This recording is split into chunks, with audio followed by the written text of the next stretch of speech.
Islam datang ke sini, kalau kita lihat tokoh-tokoh pertama itu tidak ada yang dari Yaman.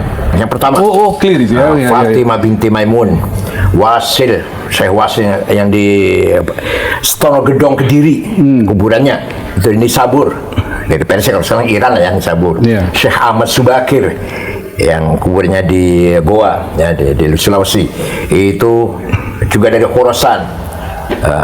Syekh Qura di Kerawang, itu dari Cina. Ya, jadi Maulana Ishaq dari Tobruk, dari kota perbatasan Mesir Libya. Nah, kemudian setelah ada penjajah Belanda mendatangkan Arab dari Yaman itu. Dari Yaman. Periode berikutnya baru muncul. Jauh. Ini kan sebelum Wali Songo ya, kedatangan saya sebut tadi sebelum Wali Songo. Nah, di sini terjadi manipulasi ya. Sengaja memamerkan ya, memasang gelar Habibnya itu supaya mendapatkan posisi yang lebih terhormat daripada yang lain. Itu berhasil seperti itu di Indonesia dan Malaysia dan Brunei lagi. Malaysia juga ada ya? Iya. Untuk status sosial mereka dapatkan. Ya, kalau di Timur Tengah nggak ada. Di Mesir biasa aja, yang alim, yang berilmu, yang berkualitas ya dihormati orang. Yang tidak biasa jadi pegawai, jadi pekerja walaupun di Alatos atau Segaf, hanya di kita ini. Nah, saya bukan ahli nasab ya, hanya saja secara rasional, mereka itu katanya akhirnya Ubaidillah bin Ahmad Al-Muhajir bin Isa. Nah, tidak mungkin ada ahli bait namanya Ubaidillah, karena Ubaidillah itu gubernur Irak yang membunuh Sayyidina Husain dan saudaranya di Karbala. Namanya Ubaidillah. Karbala itu. Namanya Ubaidillah. Yang eksekutornya itu atas perintah Yazid, Khalifah Yazid. Al-Amawi. Maka ahli bait itu nggak ada namanya Yazid. Cari ada Habib namanya Yazid, nggak ada. Amrun nggak ada. Muawiyah nggak ada lagi malah. Begitu. Ubaidillah nggak ada. Cuma nggak ada Habib nama Ubaidillah. Nah, sedangkan itu katanya semua ini turunan Ba'alwi bin Ubaidillah bin Ahmad bin Isa bin Muqaddam, terus nanti Ja'far Shadiq. Jadi menurut saya rasional saja, tidak mungkin ada Habib namanya Ubaidillah.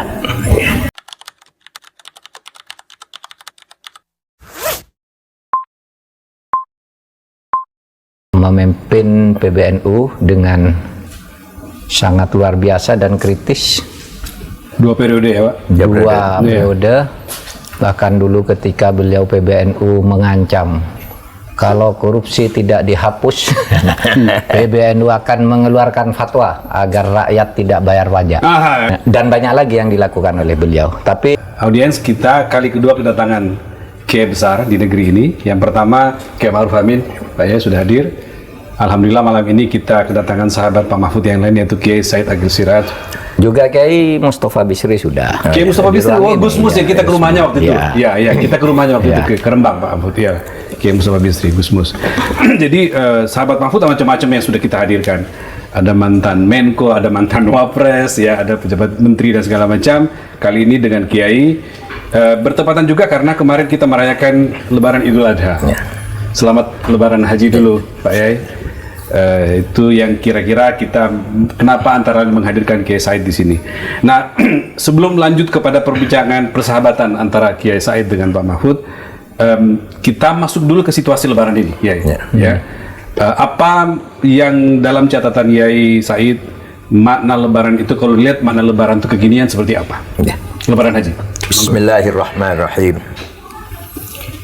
Idul Adha atau Hari Raya Korban merupakan simbol pengorbanan manusia dengan tulus ikhlas siap menerima perintah Allah. Yaitu Nabi Ibrahim diperintah mengorbankan putranya yang masih usia sekitar 12, sedang ganteng-gantengnya lah, sedang bagus-bagusnya, Ismail ya? Iya, Ismail, agar disembelih. Dan itu melalui mimpi, karena mimpi itu ketika orang tidur semuanya kan tidak berfungsi, syarafnya atau egonya semua berhenti. Jadi betul-betul mimpi itu membawa kebenaran. Mimpinya orang soleh ya, maka mimpinya itu membawa kebenaran. Nah, Nabi Ibrahim siap menjalankan perintah itu, Nabi Ismail juga siap menerima itu merupakan simbol pengorbanan sangat luar biasa, walaupun akhirnya diganti dengan kambing kibas. Itu artinya apa? Artinya agama bukan hanya membangun kesalehan individual, tapi juga agama mendorong membangun kesalehan sosial. Yaitu ketika kita potong korban, masyarakat yang jarang makan daging, bahkan ada yang tidak pernah makan daging, hari itu hendaknya semuanya merasakan bisa menikmati daging. Pak Mahfud, ada cerita khusus tentang Lebaran Haji tahun ini? Ya sama lah, itu pengabdian total dari seorang hamba itu harus siap melakukan apa saja yang diyakini itu sebagai perintah Allah. Segi lain bisa dikatakan begini, bahwa kalau orang itu ingin baik, secara simbolik itu harus berani menerima tantangan, ujian. Itu kalau kisah Nabi Ibrahim menyembelih Ismail itu kan sepertinya ujian aja kan, kamu harus sembelih tapi begitu mau sembelih tidak jadi. Berarti akan diuji dalam hidup. Allah itu tidak mungkin menyuruh nyembelih manusia ke manusia, tapi coba diuji, kamu kalau Allah perintahkan kamu enggak, pasti dilakukan. Dan oleh sebab itu kalau manusia ingin sukses ya harus siap menghadapi ujian. Tidak bisa manusia sukses itu enak-enak, karena sukses itu tidak bisa dicapai secara kebetulan. Tapi harus diusahakan. Ya bayangkan seperti kayak Akil Sirot gitu ya, sampai belajar gitu tengah hafal, sampai saya ngelihatnya sejarah apapun namanya ya, menjadi kamus beliau ini sangat alim lah, sangat alim. Dan itu ya itu perjuangan, melalui perjuangan yang berat, bukan enak-enak gitu lalu jadi kan gitu. Nah, itu aja. Saya ingin memotret suasana di media sosial ya, itu tentang Lebaran Haji. Yang agak ramai tentang misalnya yang tadi kayak sebutkan itu ada kurban dan segala macam, masyarakat mendapatkan dagingnya. Ada lalu bicara siapa sih yang berhak mendapatkan? Apakah itu misalnya layak diberikan kepada orang-orang yang di pelosok yang sangat miskin, atau bahkan misalnya daging itu bisa bahkan dikirim ke Gaza, ke Palestina sana untuk umat Islam yang menikmati, atau umat manapun bisa menikmati. Saya kira kalau di sebelah kanan kiri kita masih banyak orang yang butuhkan, itu layak mereka utamakan mendapatkan. yang palingnya. Justru itu yang utamakan. Ya. Jadi ada apa namanya grade-nya itu, pertama yang masih family. Saudara, tahapan-tahapannya yang miskin, yang masih ada hubungan family. Setelah itu yang miskin tetangga yang paling dekat, terus sampai ketika masih ada kemungkinan masih ada berlebih, baru kita kirim ke Gaza atau kemana lah ya. Jadi tujuannya memang memberikan apa supaya mewujudkan kegembiraan bersama. Kegembiraan bersama. Hari gembira, hari raya. Ya, saya ngambil medsos karena apa-apa sekarang tuh orang namanya di medsos Pak. Dan bicara soal medsos Pak Mahfud, kita lihat hal-hal yang viral belakangan ini. Salah satu yang viral itu pernyataan Kiai Said ketika diwawancara oleh teman kita di podcastnya Akbar Faisal tentang Kiai Said itu mengatakan bahwa selama ini Islam itu cenderung hanya dijadikan kepentingan politik, dan ketika itu dijadikan kepentingan politik pasti ada penyimpangan di dalamnya. Pak Yai, saya minta menjelaskan, nanti Pak Mahfud juga ikut menambahkan sebelum kita masuk ke pembabakan ini. Agama itu apa sih? Agama itu sebuah cara, metode untuk membangun hubungan yang baik antara makhluk dan yang Allah Tuhan yang menciptakan makhluk itu. Sama sekali jauh dari kepentingan politik yang membedakan satu sama lain, atau ada menang ada kalah, ada di atas atau di bawah. Nggak ada itu, nggak ada. Semua manusia ciptaan Allah. Semua merupakan manifestasi dari wujud yang mutlak bagi Allah dengan asma husnanya, dengan asmanya 99 itu. Maka lahirlah makhluk yang bermacam-macam ini.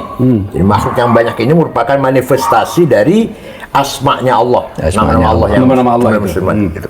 Nah, oleh karena itu ketika kita betul-betul beragama, harus betul-betul kita persembahkan kepada Allah, bukan kepentingan sesaat, kepentingan apalagi kepentingan ego, kepentingan pribadi, apalagi barang siapa yang menggunakan agama untuk kepentingan selain agama, itu berarti orang yang paling zalim. Wa man adlamu man iftara 'ala Allahi al-kadhiba wa huda 'ila al-Islam. Wallahi la yahdil qaumaz zalimin. Wallahi la yahdil qaumaz zalimin. Barang siapa mengatasnamakan agama padahal bukan, dia termasuk waman azlam, tidak ada paling zalim lebih dari itu. Makanya berhadapan Israel kita selalu kalah, nggak pernah menang ya, karena jauh dari niat yang tulus. berhadapan di mengatasi domestik internal keadaan dalam negeri masing-masing negara Islam juga banyak kegagalan, tidak stabil, tidak aman di negara-negara Islam ini. Itu karena semuanya hanya agama dijadikan simbol. Jadi kecenderungan di dunia global seperti itu ya. Keadaan di Timur Tengah misalkan. Timur Tengah. Sekarang budaya sangat semrawut, yang sangat mudah sekali saling membunuh, mudah sekali perang saudara yang sulit diselesaikan. Itu apa itu agama? Mereka teologinya kuat. Allah kalau dikatakan bukan Islam marah dia. Persis. Kalau dikatakan kamu Yahudi atau kamu Kristen marah dia. Tapi budayanya, perilakunya, kenyataannya jauh dari itu semuanya. Seperti apa Saddam Hussein mewariskan konflik di Irak sampai sekarang. Seperti apa Hafid Assad mewariskan konflik sampai sekarang. Begitu pula Somali, begitu pula Libya Gaddafi. Somali bubar, negara Somali negara bubar. 100% Muslim, 100% madhab Syafi'i Somali itu. Libya sampai sekarang sudah berganti-ganti Perdana Menteri berapa kali nih? Belum stabil. Jadi itu kontes pernyataan Kiai di wawancara itu ya? Iya. Jadi memang Arab punya karakter seperti itu. Arab punya karakter. Arab itu apa? Labil, mudah berubah. Arab, Muhammadun, Muhammadan, Muhammadin. Itu namanya Arab kan? Jadi berubah, bergerak, labil. Begitu ya. Nomaden. Pak Mahfud melihat kecenderungan yang sama, Pak? Iya, jadi yang disampaikan Kiai Akil itulah fakta. Umat Islam dari waktu ke waktu menggunakan agama itu sebagai alat ambisi kekuasaan. Dan di Indonesia sekarang seperti jual beli pendukung ya, mengatasnamakan umat, dapat ini, dapat itu. Sehingga pada akhirnya politik itu menjadi ternoda. Padahal ya agama mengajarkan keseluruhan cara hidup manusia termasuk politik itu kan harus dilakukan dengan baik. Itu sebabnya dulu Al-Ghazali itu kan mengatakan gitu, ad-din wa sultan tau'aman ya. Menegakkan agama, memperjuangkan kebaikan agama dan punya kekuasaan sultan politik itu saudara kembar. Apa ad-dinu usun atau aslun wa sultanu harisun. Agama itu nilai perjuangan, sedangkan kekuasaan itu pengawalnya. Jadi kalau Anda beragama kok tidak punya kekuatan politik, itu akan lemah. Itu sebabnya Kiai Hasyim Asy'ari dulu mengeluarkan fatwa jihad. Fatwa jihad kan? Risalah.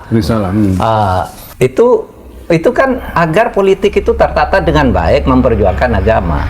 Gitu, kebenaran, kebaikan agama untuk seluruh umat manusia. Nah, maka relevan sekarang yang dikatakan oleh Kiai Akil, kita ini sekarang banyak orang mengatasnamakan agama lalu mengaku-ngaku punya pendukung umat yang banyak, lalu kemudian menjual idealisme. Saya mau teruskan, Pak. Bukan menegakkan kebenaran. Dan itu bukan hanya di Islam. Bukan hanya di Islam. Tidak hanya di Islam itu. Mana-mana ya. Artinya di setiap agama terjadi seperti itu. Maka terjadi Martin Luther protes karena waktu itu ya di Vatikan agama dijadikan alat untuk mengurus keuntungan. Mengapa terjadi Buddha?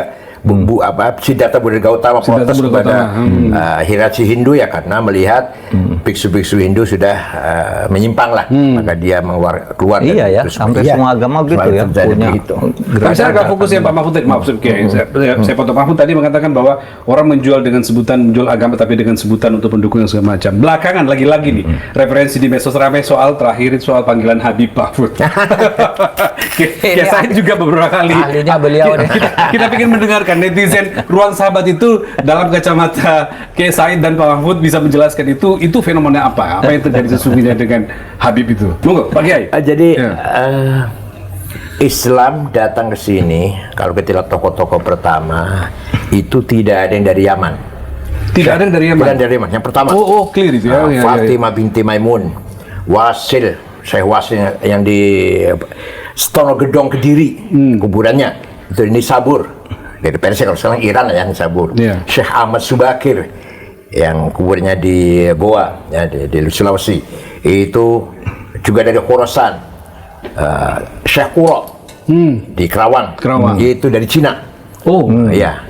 Jadi Maulana Ishaq dari Tobruk, dari kota perbatasan Mesir Libya. Nah, kemudian setelah ada penjajah Belanda mendatangkan Arab dari Yaman itu. Dari Yaman.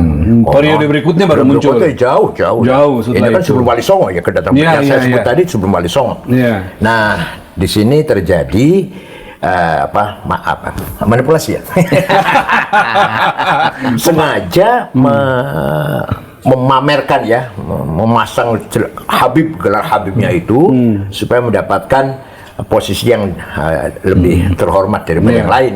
Itu berhasil seperti itu di Indonesia dan Malaysia dan Brunei lah. Malaysia juga ada ya? Iya. Untuk status sosial mereka dapatkan. Ya, kalau di Timur Tengah nggak ada.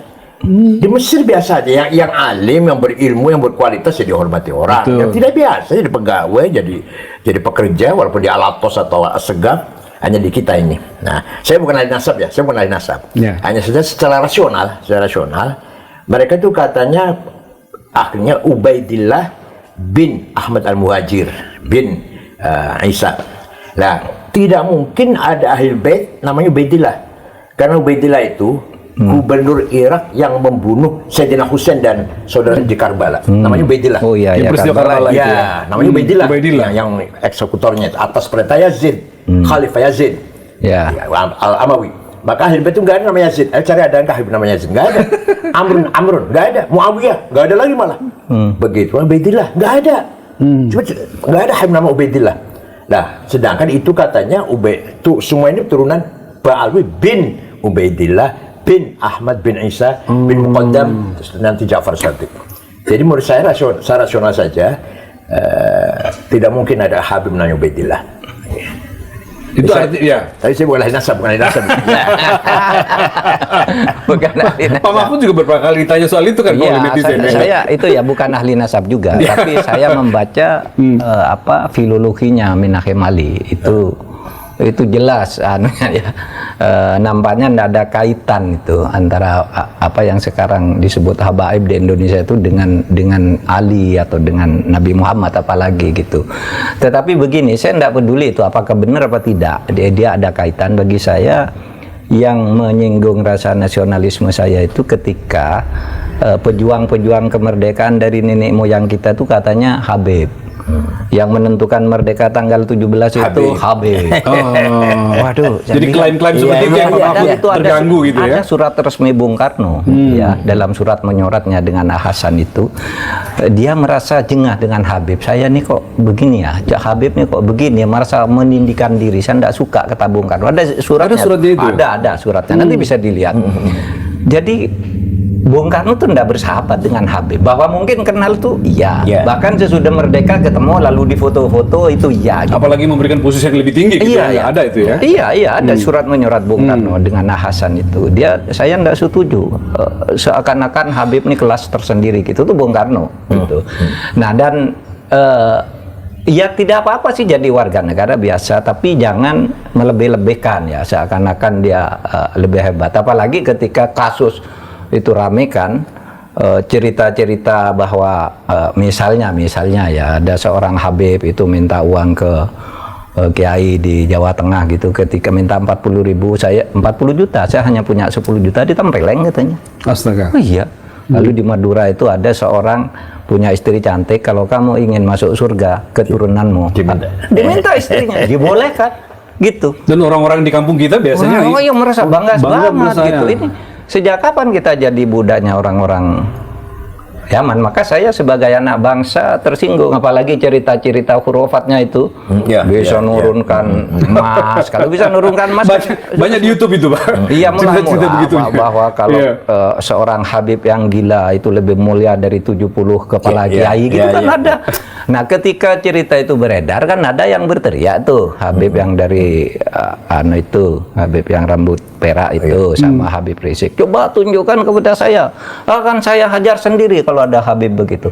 Dikeluarkanlah omongan Habib Taufik, omongan ini, semua video-video itu keluar, semuanya video bohong. Kayak video-video tadi enggak dihajar tuh gitu. Sudah disebut ini alamatnya, ini namanya, tanggal sekian, ngomongnya ini sih, enggak ada dihajar, katanya mau dihajar sendiri katanya. Ayo keluarkan gitu. Nah di situ saya kira kita tidak anti Habib. Habib yang baik sekali banyak di Indonesia ya toh. Kita punya Habib Quraisy Shihab, Habib Alwi Shihab dan macam-macam banyak sekali yang selama ini jadi panutan kita, orang yang berilmu gitu ya. Tapi yang Habib-Habib yang seperti itu lalu kembali pada inna akramakum indallah orang yang paling mulia, orang yang baik, berilmu, bertakwa, berakhlak kita hormati. Habib kayak Cina kayak apapun dia gitu ya. Iya betul. Sebaliknya orang fasik, orang yang perilakunya jelek ya nggak usah kita hormati lah. Clear itu ya. Baik.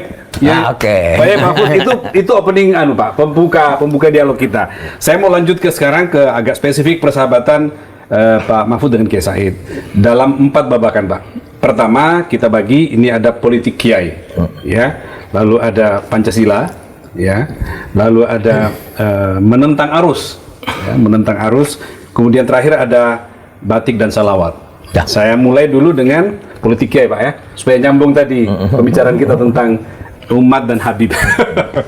Kalau kita bicara politik kiai, kita tidak bisa melepaskan peran seorang Gus Dur, nama besar Gus Dur.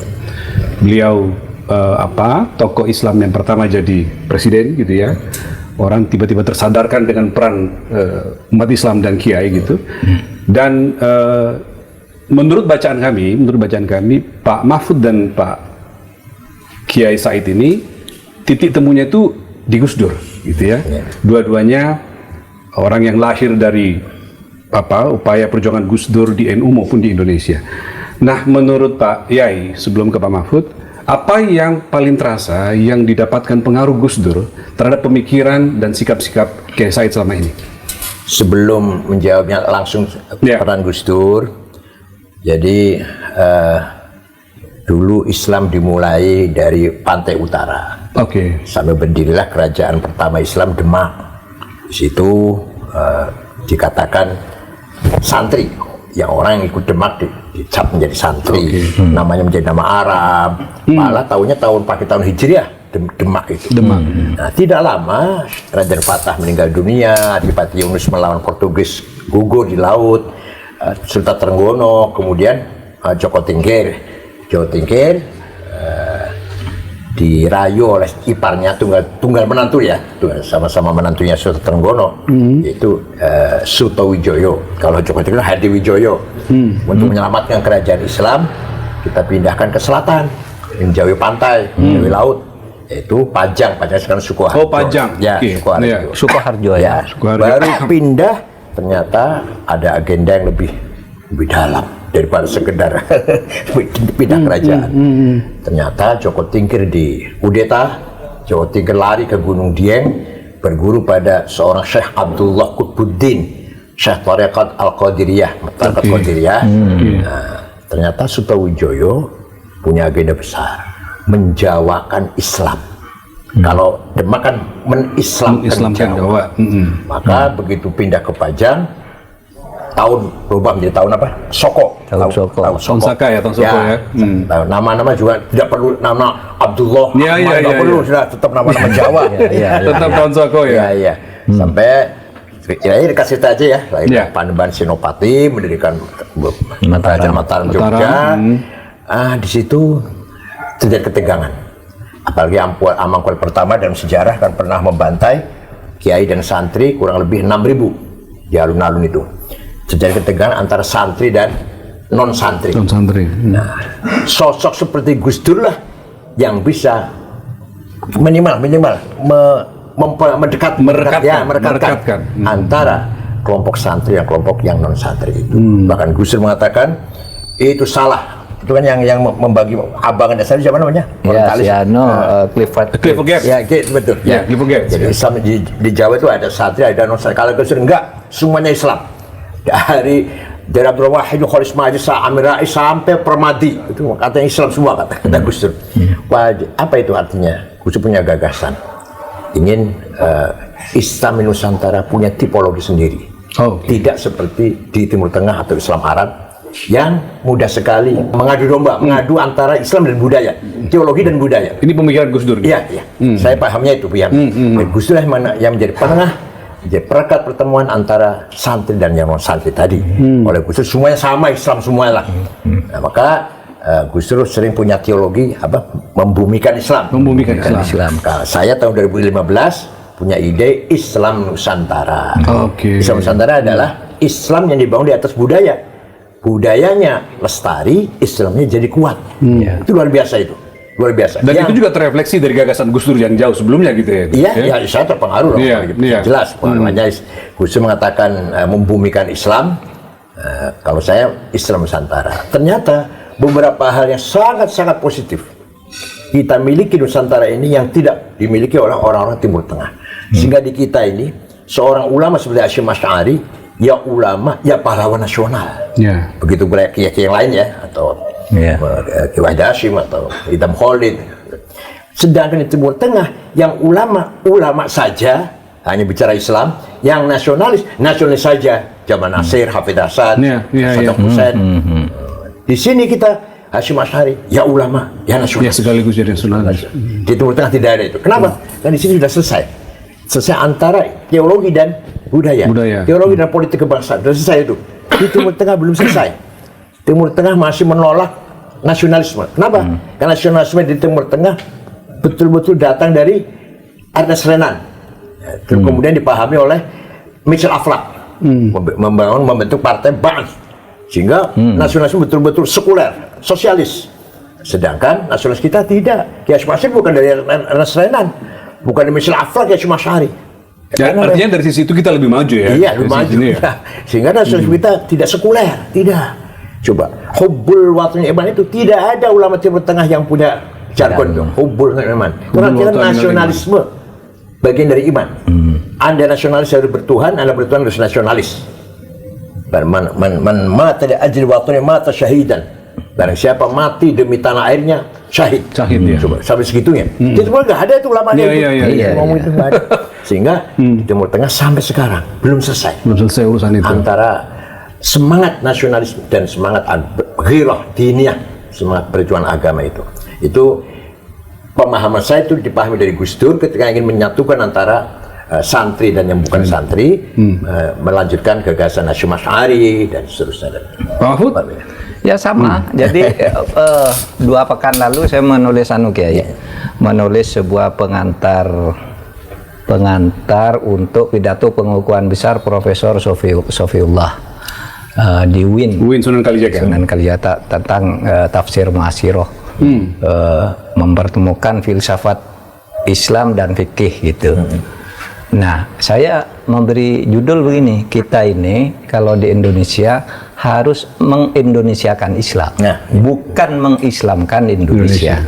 Meskipun substansinya hampir sama, tetapi pesannya beda. Kalau mengindonesiakan Islam itu artinya membawa Islam ke relung-relung budaya bangsa.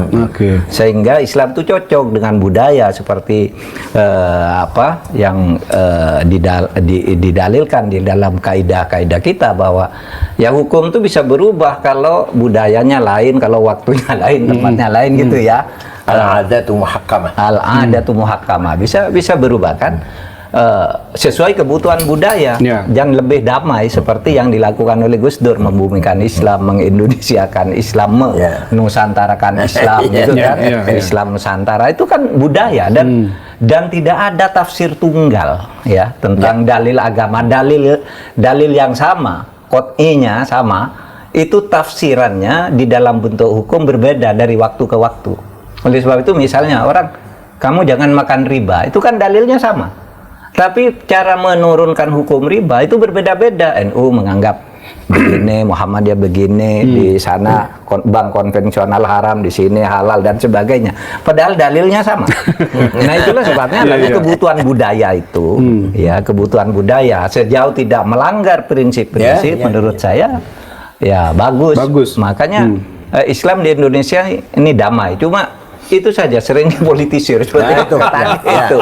Lalu tapi unsur-unsur Arab radikal seperti dikatakan Kiai Said yang membedakan nasionalisme dengan apa namanya teologi. Iya, itu kan di sini masih sedikit-sedikit ada. Oleh sebab itu ada apa misalnya terorisme dan sebagainya, yang punya pandangan harus begini gitu ya. Seperti dulu terjemahan lain, implementasi lain dari saya yang Ikhwanul Muslimin itu Kutub ya, Ya, Said Kutub Said ya. Kutub, ya. Yang kemudian sangat radikal itu yang kemudian banyak juga terimpor ke sini, tapi secara umum itu sudah bisa diatasi. Cuma kita harus hati-hati. Kita negara udah punya BNPT dan sebagainya ya. Kemudian lembaga-lembaga yang menyiapkan. Ya, pesantren-pesantren sudah diajari tentang apa hidup berkebangsaan, apa namanya, yang pluralis. Ya. Yang menariknya, di pesantren itu ngaji fikih. Ketika kita baca kitab fikih, ya kisos, potong tangan, ada itu di pesantren. Ya rajam, ya potong tangan. Tapi kayak tidak pernah mendakwahkan itu. Ayah saya sendiri penceramah. Sebagai ilmu didapatkan. Iya. Tetapi sebagai implementasi tidak didakwahkan ke sana. Iya. Ayah saya itu kalau dakwah, contoh ayah saya sendiri kalau dakwah, ayah saya itu Rois Syuriah cabang. Kalau dakwah, ayo puasa, masih belum kuat. Ya, asal dari puasanya lah, sebulan itu ada puasanya, jangan berat banget. Jangan kosong sekali gitu. Iya, ayo sholat, begitu ya? ayo sholat. Belum bisa 5 kali, ya ada sholatnya lah dari semalam itu, sampai segitu. Puasa kalau ndak kuat sehari, puasa beduk. Iya, ada puasa beduk Pak ya. Enak kan? Iya. Banyak yang diajarkan di pesannya itu Fathul Mu'in. Fathul itu apa? Mantarokas sholat muta'ammidan faqad kafar. Keras betul ya. Barang siapa meninggal sholat dengan sengaja kafir. Fastu tiba diperintah tobat, wa illa fasaif. Diminta tobat, kalau mau tobat bunuh orang yang meninggal sholat dengan sengaja. Itu dibaca oleh Kiai Fathul Mu'in, diajarkan. Tapi ketika menyampaikan dakwah ke masyarakat, nggak pernah itu dikeluarkan. Lagi-lagi konteks itu penting ya, situasi itu yang Pak Mahfud sampaikan tadi. Bukan hanya contohnya, semua Kiai ini seperti itu semuanya. Saya mau lanjut lagi ya, tentang Gus Dur dan politik Kiai. Dari bacaan kita nih, ada banyak peran yang cerita di mana Gus Dur membawa Kiai Said dan Pak Mahfud itu sebagai dua tokoh Nahdien ke dalam pusaran perjuangan di NU, dan makin besar perannya di pemerintahan Indonesia. Ya, apa yang Pak Mahfud lihat dari titik itu, seperti apa Gus Dur membawa Anda berdua, Pak Mahfud dan Pak Kiai Said ini sebagai tokoh yang di mata Gus Dur ini, jadi pernah ada cerita yang kita baca bahwa Gus Dur itu pernah mengatakan bahwa Pak Said ini nanti akan menjadi ketua PBNU umur berapa? 5, 6 kalau nggak salah kan? Jauh sebelumnya Pak Gus Dur mengatakan. Juga pernah mengatakan kepada sahabatnya Muslim Abdul Rahman, Mahfud MD itu nanti suatu saat akan dibutuhkan oleh negara. Dan terbukti jadi ketua MK, jadi menteri, jadi anggota DPR. Tolong diceritakan sedikit Pak tentang itu. Ya begitu. Saya melihat ya Gus Dur itu begini, sesudah reformasi itu Gus Dur tuh mencetak lagi kader-kader NU untuk tampil di etalase politik dan pemerintahan di tingkat nasional. Luar biasa. Lalu munculnya tokoh-tokoh yang di era reformasi itu kan dulu tidak diduga-duga juga. Misalnya saya tiba-tiba diangkat jadi menteri kan. Betul. Menteri Pertahanan lagi. Banyak ketika orang tidak mengenal Mahfud itu siapa? Mahfud itu siapa? Ibu Mega tanya itu, Ibu Mega. Sopo Mahfud. Jangan-jangan dipecat lagi oleh Gus Dur gitu. Sehingga sahabatnya Gus Dur tuh Muslim Abdul Rahman, Gus, iku sopo? Pak Muslim menanyakan. Ya Muslim Abdul Rahman sopo?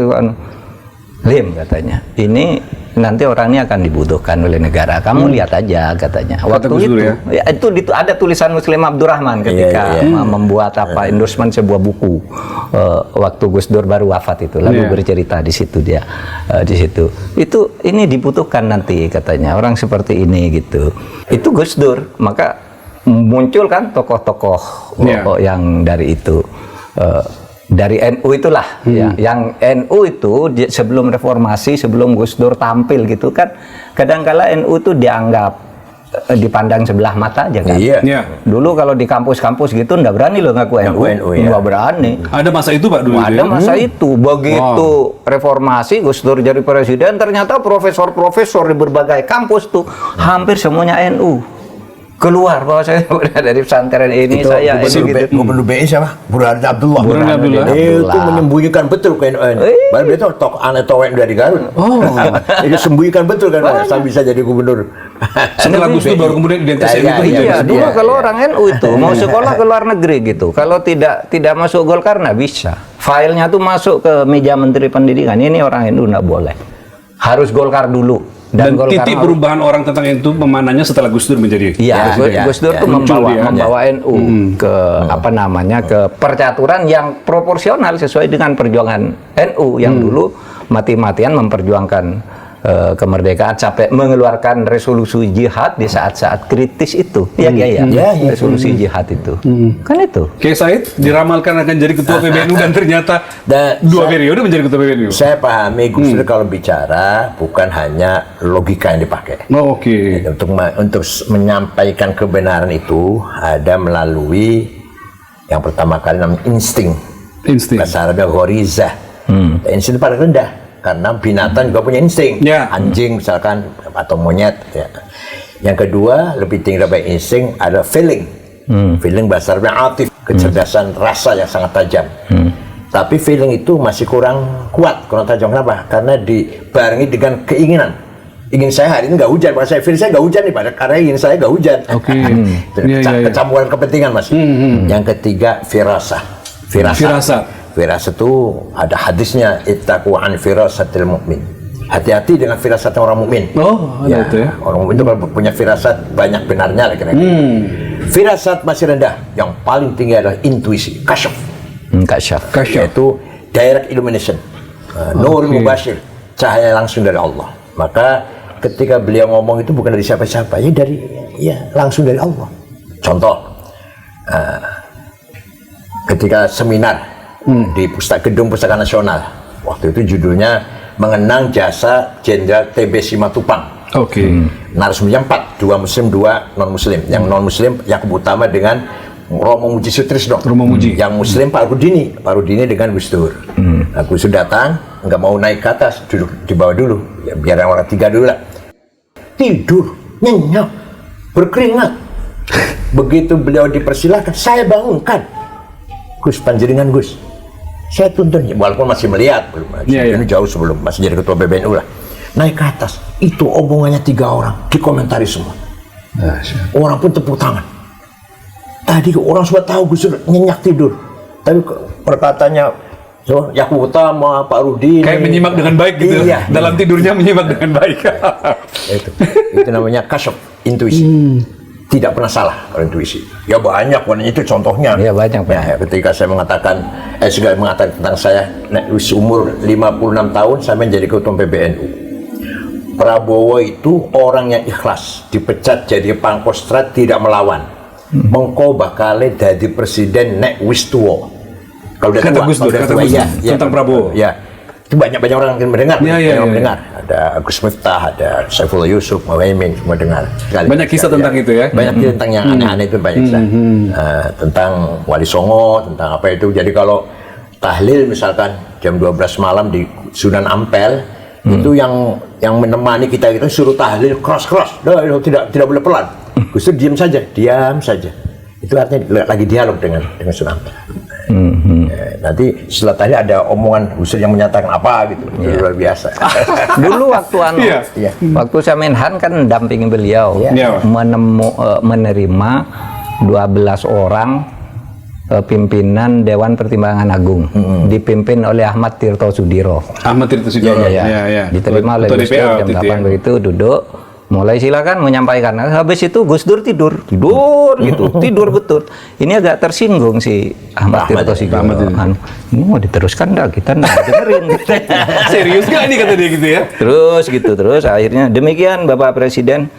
Baik katanya. Lalu ditanggapi satu persatu loh. Runtut itu seperti yang disampaikan oleh itu. Ini datanya. Sehingga ketika keluar dari istana itu kan itu Ahmad Tirto Sudiro yang tadinya agak marah itu dia sampaikan ke wartawan. Wah katanya Gus Dur tidur tapi dengar semua tapi dia ngorong gitu katanya. Kata si Ahmad Tirto Sudiro. Nah, itu juga satu yang satu yang menjadi sangat fakta tapi aneh tapi terjadi gitu, disaksikan banyak orang. Nah itulah yang paling banyak orang terheran-heran lagi ketika Muktamar Cipasung dengan begituannya lah ya, beliau mengatakan ini adalah naga hijau, sebentar lagi akan ada naga merah dan nanti akan naga kuning.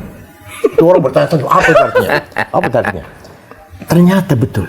setelah Cipasung yang muktamar, kemudian PDI di Tenaga Merah. Setelah PDI Cina, yaitu tahun berapa? Tahun 98 ya. Iya, 98. Itu masih semua tahu lah. Luar biasa ya. Biasa. Kita beranjak ya Pak Yai. Iya. Tadi udah politik Kiai, tadi Gus Dur. Kita sekarang masuk ke Pancasila. Ini Pancasila. 1 Juni kemarin baru kita peringati Pancasila, dan Kiai Said, Pak Mahfud itu pernah sama-sama di BPIP. Sampai sekarang masih BPIP. Iya, Pak masih, Yai, ya? saya masih. Dulu bareng Pak Mahfud. Ya.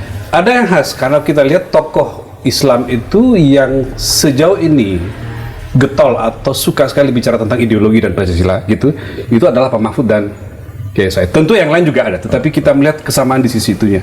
Apa yang menjadi kesadaran Pak Mahfud dan Kiai tentang ideologi ini harus selalu disampaikan, termasuk menjelaskan ideologi Pancasila? Pak Mahfud dulu. Karena gini ya, perbedaan antar manusia itu fitrah. Tetapi manusia itu harus hidup bersama. Itulah sebabnya kita harus punya ideologi sesuai dengan kebutuhan tempat. Nah, saya ikuti itu pemikirannya Gus Dur, negara itu perlu ndak? Ya perlu.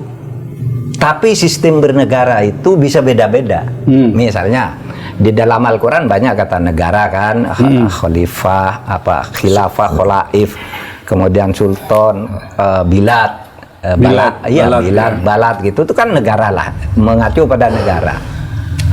Tapi berarti negara ada di kehidupan manusia. Itu sebabnya Nabi Muhammad mendirikan apa yang kalau menurut konvensi Montevideo PBB itu syarat negara itu kan ada 3, ada rakyatnya, ada wilayahnya, ada pemerintahnya. Nah, dan Nabi Muhammad itu sudah negara, cuma waktu itu belum ada definisinya. Ya.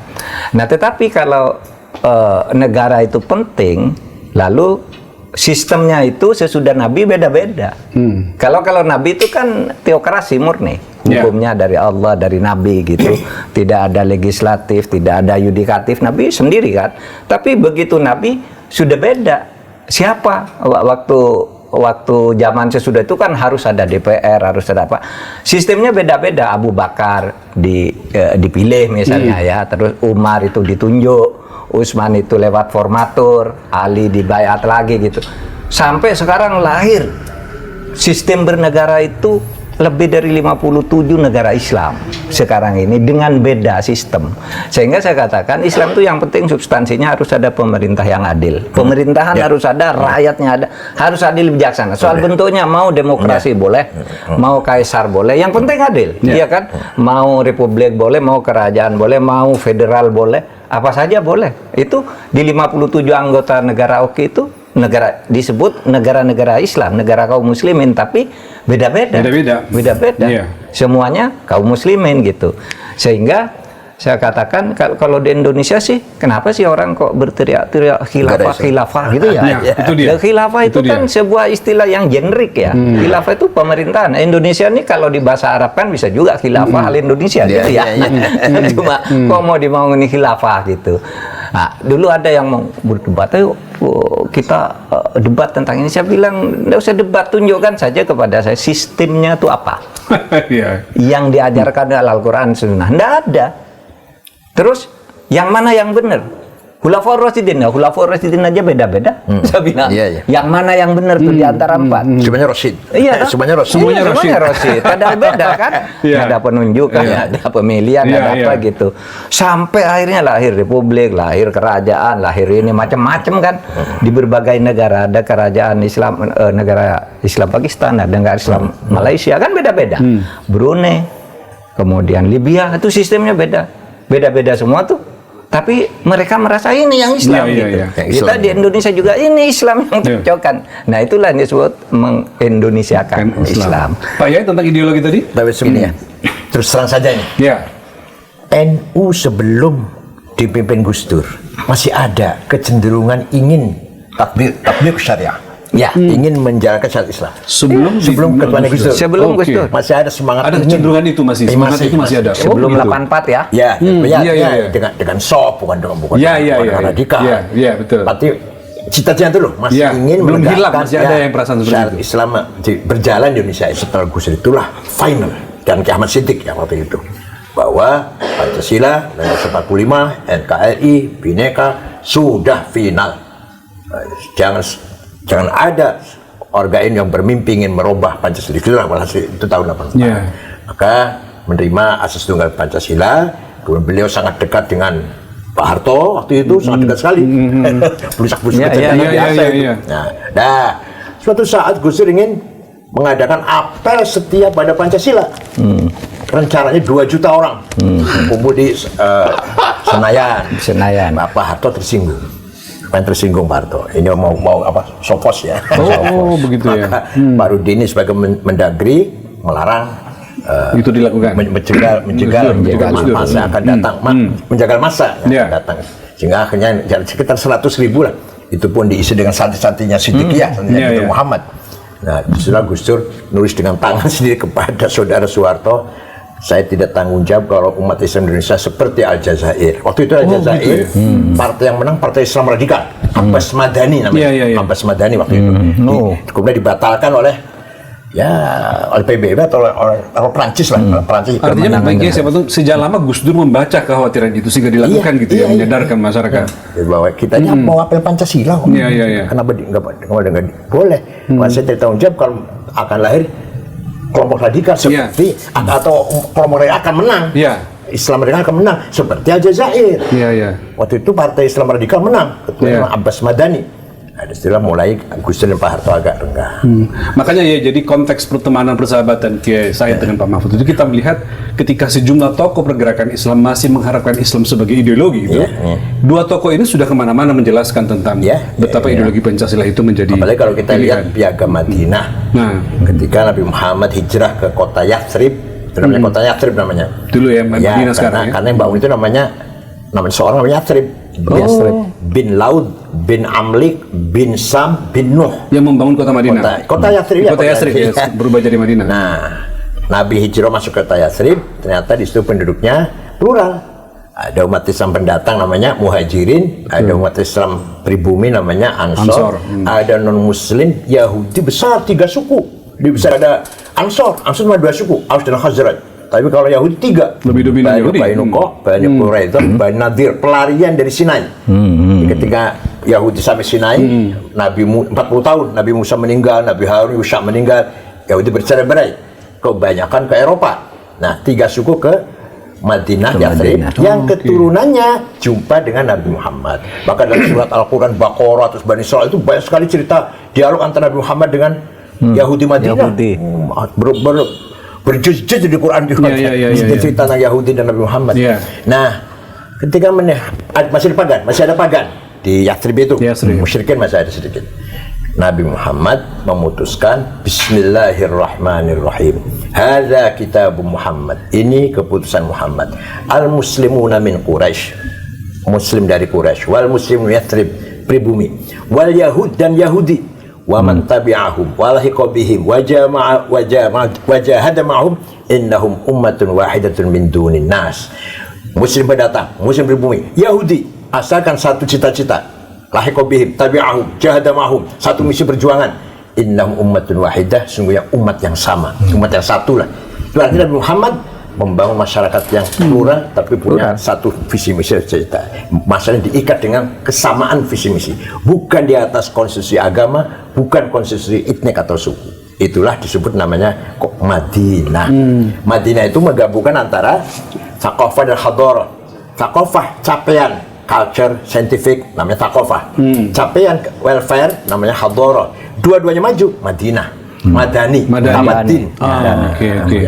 Pak Mahfud selalu mengatakan dalam konteks itu Indonesia ketika menjelang merdeka juga itu. Iya sama. Itu, ya? Saya mempersamakan Piagam Madinah tadi yang disampaikan oleh Kiai Said tadi. Itu sama loh konstruksinya dengan kemerdekaan. Hadza kitab Muhammad, inilah proklamasi kemerdekaan kan gitu ya. Proklamasi itu kan kitab ketetapan tulisan kami bangsa Indonesia. Bangsa itu Quraisy itu yang bersuku-suku satu. Ini kami bangsa Indonesia menyatakan kemerdekaan. Falahi qobihim gitu kan. Wajah ada mahum itu hal-hal yang mengenai pemindahan kekuasaan dijihadkan bersama-sama. Kan sama dengan proklamasi. Jadi sangat Islami.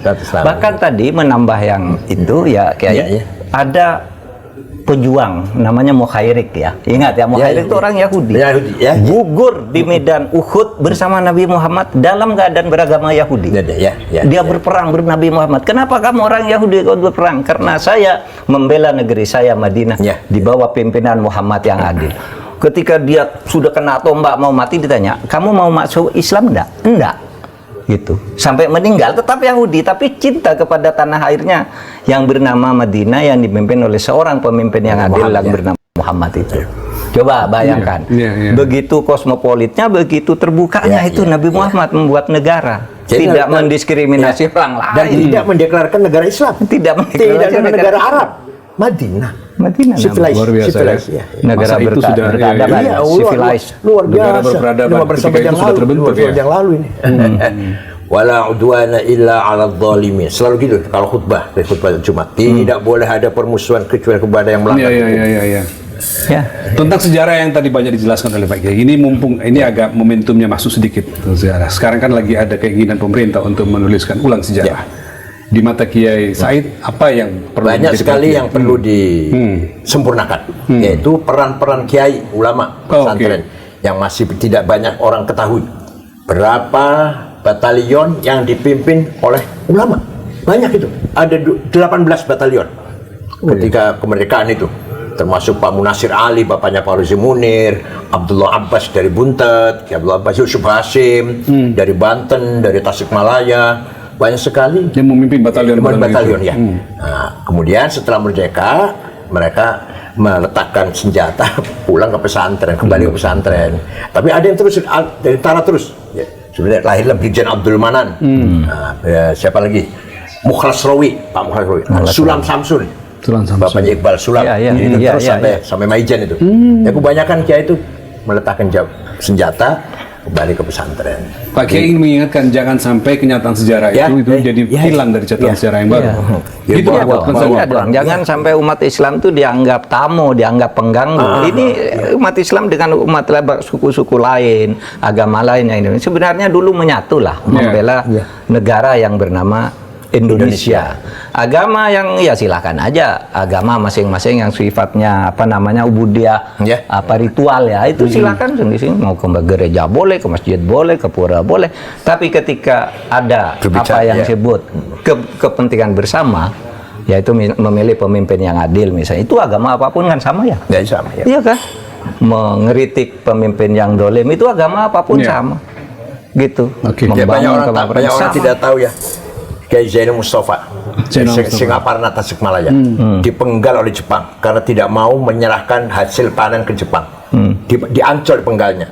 Kemudian Kiai Ilyas dari Lumajang juga diberondong oleh Jepang. Kemudian Hamid Rusdi dari Malang, sekarang menjadi nama pasar, nama jalan, nama terminal bis ini di Malang, walaupun pahlawan nasional belum. Tapi itu juga dibunuh oleh Jepang dan kiai yang lain banyak. Jadi banyak orang tidak tahu. Kiai Hasyim Asy'ari sendiri di penjara 2 bulan atau 1 bulan di Mojokerto. Pernah di penjara? Iya. Karena nggak mau itu ya. 1 bulan nggak mau sujud ke timur. Ditemani oleh santrinya namanya Solihin dari Cirebon. Dari Babakan Cuaringin, Kang Solihin. Ya nantinya Kiai Solihin, Babakan Cuaringin. Sampai Solihin juga mukanya hancur lah. Mas Ari juga hancur. Kita lanjut lagi ya. Pancasila sudah. Nah ini nih, ini soal kesamaan Pak Mahfud kan menentang arus nih. Jadi sejumlah kalangan menilai Kiai Said dan Pak Mahfud itu punya kemiripan, terutama dalam hal teguh mempertahankan keyakinan meskipun itu berbeda dengan arus besar, gitu ya. Pak Kiai yang seperti Pak Mahfud sempat mengatakan dulu ketika rame pajak, Pak Kiai mengatakan tidak usah membayar pajak. Sempat ada keluar fatwa seperti itu. Belum keluar fatwanya. Belum keluar ya. Mau mengancam. Wah, kalau korupsi tidak dihapus, kayak keluarkan agar itu kan mengagetkan semua orang, Pak. Wah, itu kalau NU nggak bayar pajak hancur negara. Kiai juga yang bilang, itu kalau koruptor mati nggak usah disolati. Ya. Saya bilang, Kiai koruptor mati nggak disolati, namanya koruptor nyewa orang juru sholat. Punya duit banyak gitu. Bawa uang kuburan nyuap malaikat juga. Pak Mahfud tidak terhitung di Polhukam ketika menjadi Menko. Keputusan kita minta Pak Kiai apa yang mendasari? Afdolul jihad kalimatu haqqin amama imamin jair. Sebaik-baik jihad adalah yang paling utama adalah berkata benar apa yang sebenarnya lah kalau untuk hak. Sungguh pun itu tidak bisa. Iya, di depan pemimpin yang zalim. Jadi itu bagian dari jihad sebenarnya, Iya. menyatakan sikap teguh seperti itu ya. Seperti Imam Hasan Basri, walaupun nggak angkat senjata. Imam Hasan Basri itu nggak setuju dengan Khawarij yang angkat senjata, berontak enggak, atau Syiah. Tapi sahabat Imam Hasan Basri selalu mengkritik pemerintah dari waktu itu. Nah kita ini juga begitu sebenarnya. NU jangan jadi komplementer ya, jangan jadi pelengkap, penyeimbang. Ya, ketika pemerintah ada yang ya kurang pas lah ya, kita kritik. Kita kritiknya bukan berarti benci, bukan berarti ingin menasihkan, tidak. Saya waktu itu bukan menteri Pak SBY datang ke Presiden di Munas itu. Iya, dan menteri-menterinya Menteri datang semua ikut ada kan. Surya Dharma, ada Pak Nuh.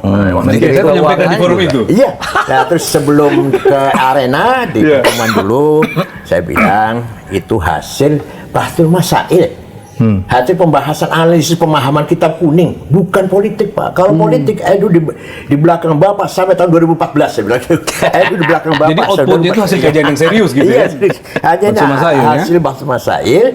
Kalau pajak dikorupsi maka NU haram bayar pajak. Nggak usah bayar pajak. Tapi kalau koruptor mati tidak disolat itu memang ada dalilnya. Ada. Bahsul Masail juga. Iya. Nah, gimana tuh? Innama jazaa'ul ladzina yuharibuna Allah yas'auna fil ardi fasada ay yuqtalu aw yusallabu taqatta'im wal jumlah khilaf aw yunfau minal ardi. Orang yang merusak, menghancurkan kehidupan negara lah, yas'auna fil ardi fasada, bukan hanya merugikan, tapi menghancurkan. Buang, disalib, dibunuh, dibuang, potong 2 tangan 2 kaki, buang ke laut. Tidak usah disolat. Tidak usah salat. Itu dalilnya tuh. Iya. Iya, Quran itu. Mengerikan ya. Merusak. Kalau menghancurkan ya seperti sekarang triliunan. Kalau triliunan itu. Kalau juta. Kalau sudah lebih dari 1 triliun. kita bikin batasannya nilainya berapa yang harus dibuang gitu ya.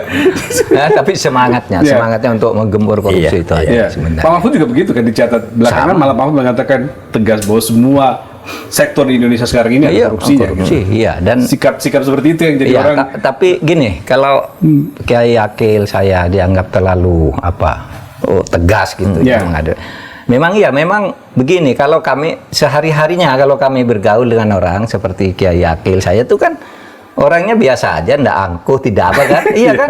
Orang menganggap itu Pak Mahfud tuh menteri kok sederhana banget sih, cuma gitu. Sama kayak Akil, ketemu orang kecil ngobrol, duduk gitu, ndak angkuh gitu. Memang ajaran di pesantren tuh kita harus tawadhu lah, sopan terhadap orang. Kita diajari tawadhu. Ini nilai-nilai yang diajarkan di pesantren, tetapi juga diajari harus tegas, gitu, harus tegas terhadap keingkaran. Iya kan? Jadi seperti saya tuh misalnya Pak Mahfud, ya saya diajari sopan santun, kekiaian, kesantiran, duduk baik, tidak sok pinter, tapi kadangkala kita dibekali dengan dalil juga ya, gitu. Kita bersopan kepada orang yang sopan dan juga berlawan orang yang takabur, sehingga ada ungkapan begini: man tawadhu'a mutawadhi fahuwa shadaqah, wa man takabbara mutakabbir fahuwa shadaqah. Kalau kamu bersikap sopan dan merendahkan diri kepada orang yang sopan, maka kamu dapat pahala seperti bersedekah yang baik. Tapi kalau kamu berani menyombongi orang yang terlalu sombong, kamu dapat pahala juga. Oleh sebab itu saya kalau menghadapi orang gitu keras, ayo di gambaran berarti dapat pahala, Pak. Iya. Itu juga bekal. Jadi kita tidak harus tawadhu terus. Kalau ada orang takabur luar biasa, merusak kehidupan kita bersama, apalagi sampai sewenang-wenang, adigang. Nah, kita harus meninggikan diri sedikit. Ini kok tinggi banget, kita yang tadinya merendahkan orang naik juga. Kamu tuh apa gitu? Saya ingat cerita Kiai Wahid Hasyim tuh, ketika dalam perjalanan ke Jawa Barat, di stop oleh anak berandal itu, lalu diminta barangnya gitu, lalu ada arloji bagus. Katanya, kok kamu berandalan itu bilang ke Hasyim, ke Kiai Wahid Hasyim, kamu kok punya arloji kayak gini, orang kayaknya orang desa kok arlojinya mahal. Kalau kamu masih perlu lagi, saya masih punya. Saya masih ada, kamu minta katanya. Artinya itu orang yang tinggi hati gitu, ditantang aja sekalian, ciut dia, gitu. Nah, itu cara kita menghadapi orang. Cara Gus Dur juga tuh. Kan Gus Dur tuh ke pelosok-pelosok orang kampung gitu ngomongnya enak kan. Tapi bicara di PBB gitu gagah sekali kan. Gagah sekali membawa Indonesia. Jadi begitu kepada orang yang tawadhu. ya tawadu kita patuhi kepada orang yang sombong, ya diimbangi aja agar mereka tidak sombong dan merusak kehidupan bersama. Terutama koruptor itu, maka saya harus sombongi dia. Ya. Gitu aja. Ya, karena merusak bangsa kita. Saya mau lanjut lagi Pak, lanjut sedikit tentang ini. Sebagai dua tokoh Nadiyin Pak, yang jadi referensi umat gitu ya, Pak Kiai dan Pak Mahfud, bagaimana melihat NU ke depan ya? Seberapa penting kontribusi berikutnya yang harus diemban oleh NU, dan seberapa independen dia dalam kekuatan manapun?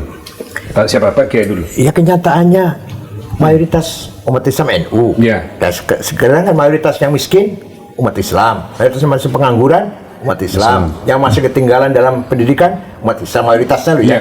Nah, disitulah kewajiban NU untuk membangun, merubah itu semuanya. Jauh dari kepentingan politik sebenarnya. Jauh dari kepentingan politik. Ketua PBNU harus jauh dari target politik. Mohon maaf, saya pernah ditawari Menteri Agama, saya nggak mau.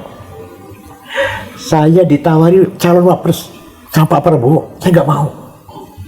Akhirnya Pak Prabowo ngejak Pak Hatta Rajasa. Oh, waktu itu ya, yang pertama kali yang lawan rencana Jokowi itu. Ya bukan saya sombong, bukan. Ketika itu Pak Yai jadi ketua PBNU ya, lagi menjabat ya. Saya nggak ingin meninggalkan amanah yang sangat mulia ini, yaitu mengemban, mengayomi, membela atau berpihak pada masyarakat Nadiyin yang kebanyakan marginal, kebanyakan pengangguran, kebanyakan petani pelayan yang belum mendapatkan haknya yang benar. Itu aja. Apalagi pendidikan terutama, masih banyak buta huruf, masih banyak. Pak Mahfud?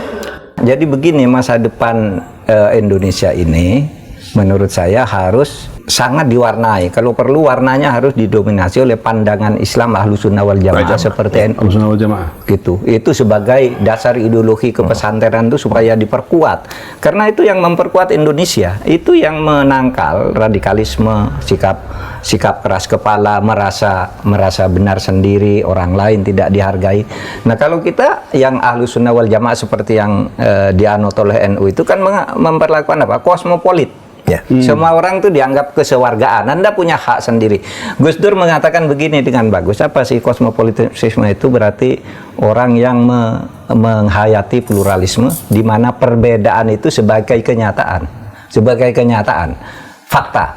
Ibarat kamu hidup di sebuah rumah. Ada kamar.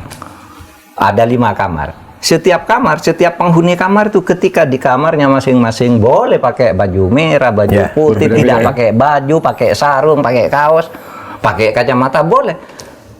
TV boleh sendiri-sendiri. Tapi begitu kamu ada di ruang tamu, TV-nya harus satu. Nggak bisa kamu nyetel sendiri-sendiri karena kamarnya beda, padahal kamu di ruang tamu. Ketika kamu bersepakat untuk pergi ninggalan rumah, kuncinya supaya dipegang oleh siapa itu disepakati, gitu. Itu cara hidup ber-Indonesia yang disampaikan oleh gitu. Mudah toh menjelaskannya. Karena perbedaan itu fakta, tidak bisa dihindari. Orang punya keyakinan sendiri-sendiri. Mengapa kita paksa? Dan tradisi NU bisa lahir dengan situasi seperti itu. Itulah yang saya katakan, ke depannya Indonesia itu harus didominasi cara pandang keberagamaannya seperti itu. Seperti banyak yang sering disuarakan. Dan Qur'annya seperti itu, Qur'annya. Wala tasubbul ladzina tad'una min dunillah fa yasubbul abdan bighairi ilm kadzalika zayyana likulli ummatin amalahum. Jangan kamu mencaci maki orang yang tidak menyembah Allah. Nanti akan terjadi mereka mencaci maki Allah. Kadzalika zayyana likulli ummatin amalahum. Setiap umat mempunyai kebanggaannya masing-masing. Harus kita hormati agamanya, bahasanya, budayanya, dan seterusnya. Diajarkan begitu luar biasa. Walaula daf'ullahin nas lahuddimat sawami'u wa bi'un wa salawatun wa masajidul fiha ismullahi katsiran. Allah mengizinkan di muka bumi ini ada gereja, wihara, pura, dan masjid. Yang semuanya untuk zikir kepada Tuhan. Luar biasa. Terakhir nih Pak Yai, ini agak santai sedikit nih, batik dan salawat, biar nggak terlalu serius ujungnya. Batik dan salawat. Apa itu? Pak Mahfud dan Kiai Said itu termasuk tokoh yang sering sekali berbatik dan berpeci. Dan orang tahu Kiai Said itu kan lama sekali sekolah di Arab. 13 tahun setengah. 13 tahun setengah.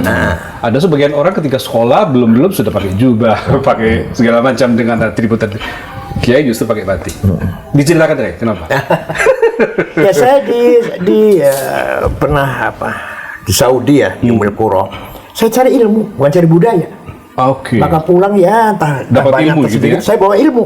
Saya bawa ilmu.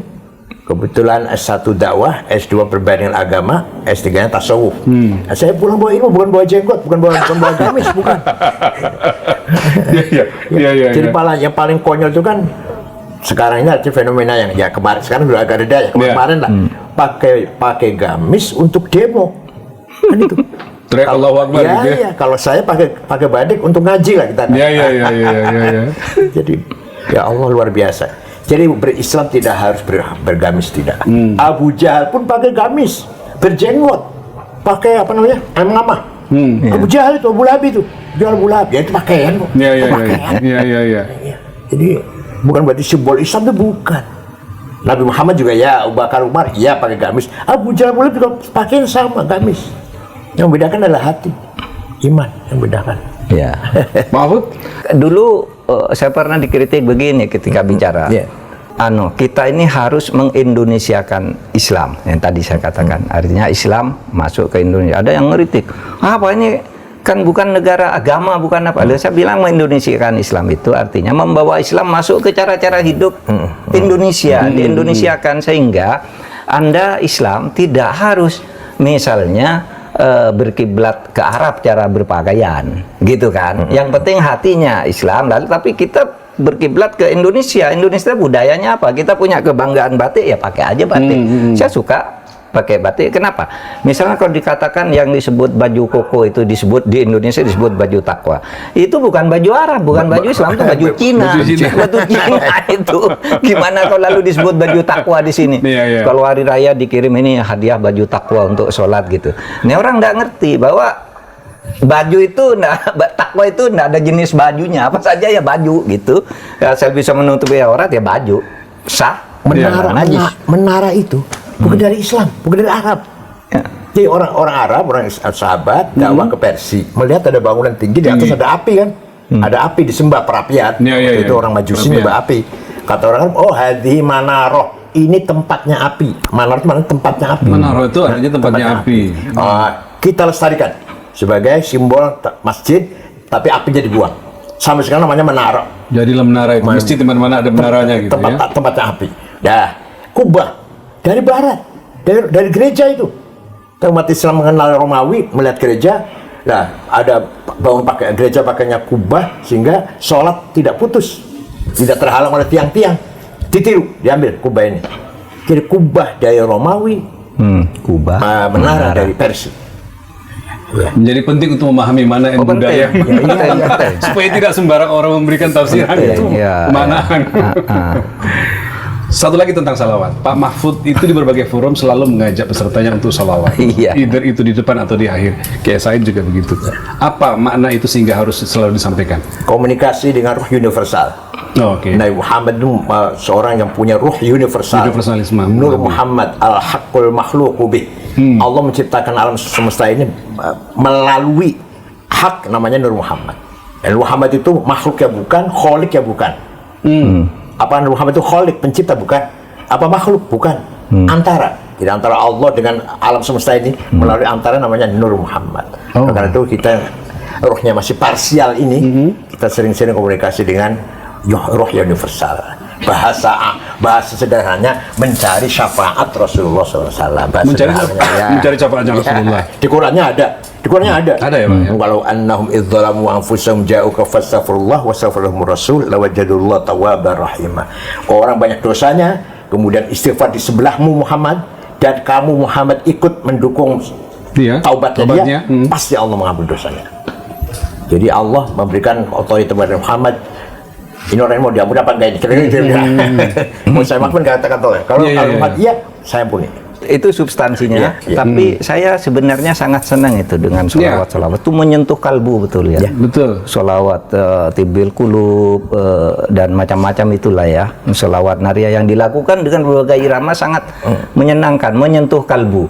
Sehingga pernah ada anak iya taruhlah Wahabi gitu ya menyerang saya, kamu sholawat, nggak ada tuh ajaran sholawat dilakukan gitu, saya bilang itu dosa. Saya bilang seumpama membaca, saya jawab seumpamanya membaca sholawat itu dosa, saya akan tanggung dosa itu, saya akan sholawat setiap hari, tidak apa-apa dosa, saya akan tebus dengan amal yang lain. Dia bilang diam dia. Kenapa kok orang haram lah, ini bid'ah lah, apa saya bilang ini sejuk loh kita dengarkan sholawat tuh, memimpin sholawat yang menggema gitu ya, iya kan? Sholawat asgil itu menyentuh sekali oleh tengah malam gitu, setel di TV di YouTube, waduh gitu sejuk sekali. Lalu kita ingin sholat, ingin apa gitu kan, dengar begitu membaca sholawat gitu. Allah dan malaikat jadi sholat dan Nabi. Inna Allah malaikat tahu sholuna ala Nabi. Dan kita sehari semalam harus baca sholawat minimal dalam sholat. Harus wajib. Tapi mereka yang ngeritik ini kayak bilangnya enggak boleh dilakukan, enggak boleh apa. Nadanya enggak boleh dikeluarkan, pokoknya baca sholawat Allah saya bilang seumpama melakukan sholawat itu dosa, saya biar dosa saya bersolawat tiap hari, saya bilang mau apa kau, saya bilang. Oh dia nggak tahu ketika para sahabat memuji-muji Muhammad di lagu ya, pada syair. Sofir bin Abdul Muttalib, Ka'ab bin Zuhair, gitu ya. Iya di lagu. Siapa lagi? Hasan bin Thabit. Sahabat-sahabat memuji dan Muhammad dengan di lagu, dengan syair. Ya sampai sekarang masih kita baca sebagai rujukan syair yang paling indah, yang paling balaghah, sastra yang paling tinggi, Ka'ab bin Zuhair. Ya, contohnya itu. Nah, luar biasa. Terima kasih dulu nih Kiai Pak Mahfud. Kita tutup dialog kita dengan ujungnya kita membahas sholawat tadi untuk memberikan ketenangan bagi kita semua.